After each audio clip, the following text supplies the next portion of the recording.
hauwezi ukawa msanii mkubwa bila kuitwa BASATA. Kwa sababu BASATA kwenye sanaa ndio nyumbani. Kwa hiyo kama haujawahi kuitwa BASATA, wewe bado sio msanii. Kwa bahati mbaya sana watu wengi wanamtazamo kwamba ukiitwa BASATA umeitwa kwenye mambo magumu tu. BASATA ni mahali ambako kuna vitu vingi sana positive ukija. Kwa maana yake hauna mabaya, hauna mazuri. Sasa huko kwenye sanaa unafanya kitu gani? Kwa hiyo nafikiri ilikuwa ni habari njema sana baada ya kupata wito wa kuitwa BASATA, nikasema sasa yes, nimeenda kuwa msanii aliyekamilika. Nimetambulika rasmi sasa kwamba kuna msanii mpya, na nimekuwa nikizungumza mara nyingi kwamba mimi sio underground. Mimi ni msanii mpya superstar. Unanielewa? Kwa hiyo nimekuja kwenye nimeitwa nyumbani, na kuanzia sasa chochote kile nitakachokifanya lazima kipitie pia kwenye miongozo ya nyumbani, ambako kwenye tafsiri yangu hapa ni BASATA. Kwa hiyo yani kama nimeenda kuongeza hasira zaidi za kutoka hapa kiende kikanuke. Yani mkinipa dakika chache tu hapa kuna jambo lingine linaenda kutokea muda so mrefu.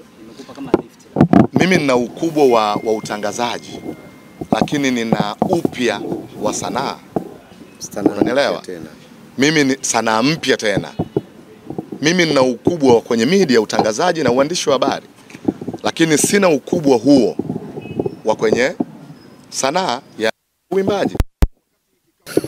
Yani nyimbo ni mniombee, wanaposikiliza watu wenye mamlaka, sisi wengine inabidi ni dua tu kwamba mniombee, kwa sababu ndicho ambacho kimeimbwa. Na ndio maana unaona hata wakati Dr. Mapana ameniuliza, ule ndio msingi wa ule wimbo.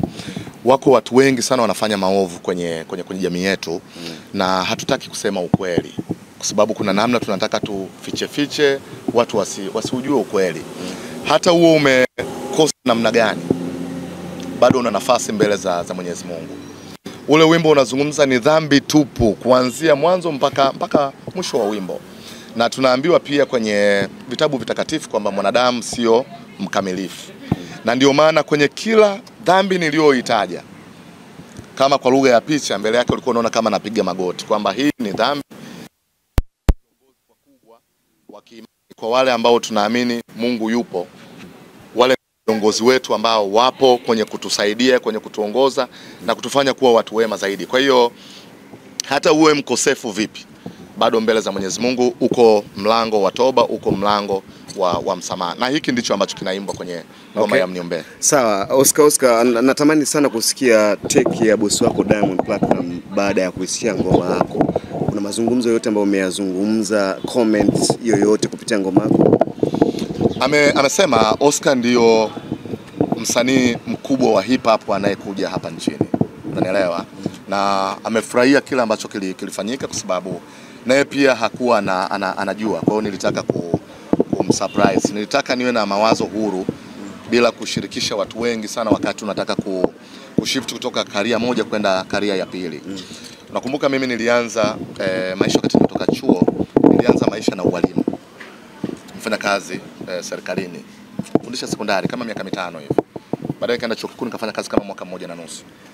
Lakini baadaye nikataka kushift kutoka kwenye ualimu kwenda kwenye uandishi wa habari na utangazaji.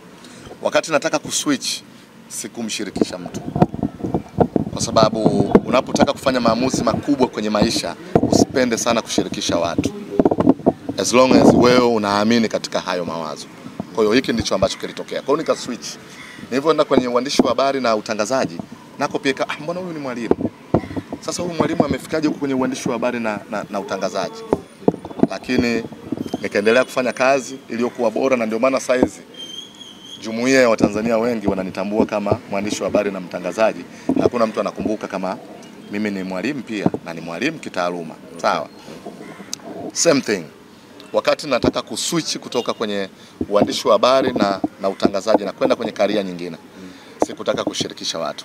Nilitaka ni switch kwanza, baada ya kuwa kila kitu kimeshakaa sawa, alafu ndio naweza nikawaengage watu. Kwa mfano niwape tu habari njema, ni kwamba tayari kuna nyimbo 20 ambazo zimeshakamilika kwenye kila kitu, na kwa mwongozo ambao nimepewa leo BASATA, kwanza naenda kukamilisha usajili. Nilikuta nimeuanza kabla ya kuachia hii nyimbo ya Mniombee, kwa sababu nilishauliza na nikaambia utaratibu. Wakati nimekuja hapa kutaka kufanya hiyo registration, tulikuta mtandao uko down na tayari ile nyimbo nilikuwa nimesha process kwenye platforms. Unajua kipa siku kadhaa wimbo utakuwa umetoka, ndio maana wimbo umetoka kabla ya kufanya huu usajili. Lakini leo sitotoka hapa mpaka usajili huo umekamilika. Nitakuwa nimelipa pia na ada yangu hiyo ya mwaka ili kurasimisha hiki ambacho nakifanya. Na baada ya hapa ni tuone sasa hizi ngoma 20 tunazifanyaje kuzipeleka kwa wananchi waende kupata burudani.